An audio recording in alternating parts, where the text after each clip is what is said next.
An NGO called Undi 18 foresees young voters in the Johor polls ignoring race-based politics and opting for candidates who can promise them a good future. Undi 18 co-founder Kira Yusri said many young voters would be inclined to look at the track record and election promises of the candidates or the parties they represent. Speaking to FMT, she said, "Young people tend to see past race and religion, although not entirely.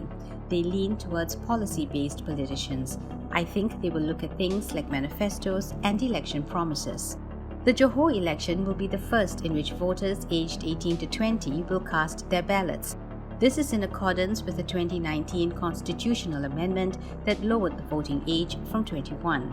Election Commission Deputy Chairman Azmi Sharum was recently quoted as saying that about 6% of the 2.5 million voters in Johor were from the Undi 18 segment. Kira said party hopping was the one issue that bothered all young people.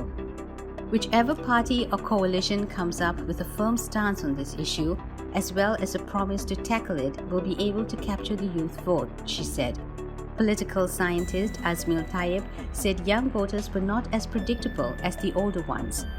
Bread and butter issues are important to them, and that gives a chance to parties to compete for their support based on programmatic campaigns as opposed to relying on racial and religious sentiments, he said. He said issues that were important to them included PT-PTN loans, employment, and the rising cost of living.